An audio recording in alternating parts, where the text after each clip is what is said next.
Hipertensi atau tekanan darah tinggi adalah keadaan tekanan darah sistolik lebih dari 140 mm merkuri atau tekanan darah diastolik lebih dari 90 mm merkuri. Tekanan darah sistolik adalah jumlah yang diukur dalam setiap detak ketika jantung berkontraksi dan mendorong darah melalui arteri ke seluruh tubuh. Angka tekanan darah sistolik yang normal adalah sekitar 120 mm merkuri. Sedangkan tekanan darah diastolik adalah tekanan darah di dalam arteri saat jantung sedang tidak berdegup. Angka tekanan darah diastolik yang normal adalah 80 mm merkuri. Secara global, 1 miliar orang di dunia memiliki hipertensi. 2/3 diantaranya tinggal di negara berkembang dengan prevalensi yang terus meningkat tajam. Diprediksi, pada tahun 2025, sebanyak 29% orang dewasa di seluruh dunia terkena hipertensi. Hingga saat ini, hipertensi menjadi penyebab kematian sekitar 8 juta orang setiap tahun. Sebanyak 1,5 juta diantaranya terjadi di Asia Tenggara.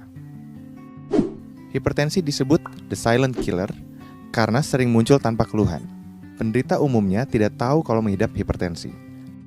Hanya 1/3 penderita hipertensi yang terdiagnosis oleh tenaga kesehatan, dan ironinya hanya 0,7% yang minum obat secara rutin. Ada 2 faktor risiko hipertensi. Yang pertama adalah faktor yang melekat pada penderita seperti umur, jenis kelamin, dan genetik. Faktor kedua adalah faktor yang diakibatkan oleh perilaku hidup tidak sehat seperti merokok, konsumsi garam berlebih, berat badan berlebih atau kegemukan, diet rendah serat, kurang aktivitas fisik, konsumsi alkohol, dan stres. Hipertensi bisa dicegah dengan melakukan pola hidup sehat yang dianjurkan seperti memenuhi gizi seimbang dan membatasi gula, garam, serta lemak, mempertahankan berat badan dan lingkar pinggang ideal, yaitu pria kurang dari 90 cm dan wanita kurang dari 80 cm. Olahraga teratur, stop merokok,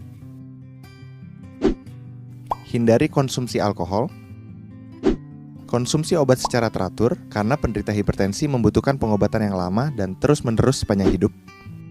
Ukur kadar gula darah, tekanan darah, dan periksa urin secara teratur. Tekanan darah yang diperiksa harus dicatat sehingga dapat dimonitor dengan ketat.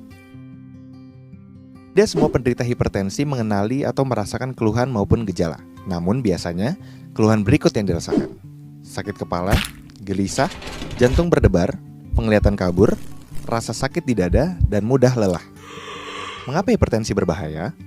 Karena jika tidak dikontrol, hipertensi dapat menyebabkan terjadinya komplikasi seperti penyakit jantung, stroke, kerusakan ginjal, kerusakan retina, penyakit pembuluh darah tepi, gangguan saraf, dan gangguan otak. Setiap orang harus memeriksa tekanan darah secara rutin. Jika tekanan darahnya tinggi, segera konsultasi dengan tenaga kesehatan untuk mendapatkan penanganan lebih lanjut. Sebagian penyandang hipertensi dapat mengontrol tekanan darahnya dengan melakukan perubahan gaya hidup saja. Namun, sebagian lainnya memerlukan tambahan obat.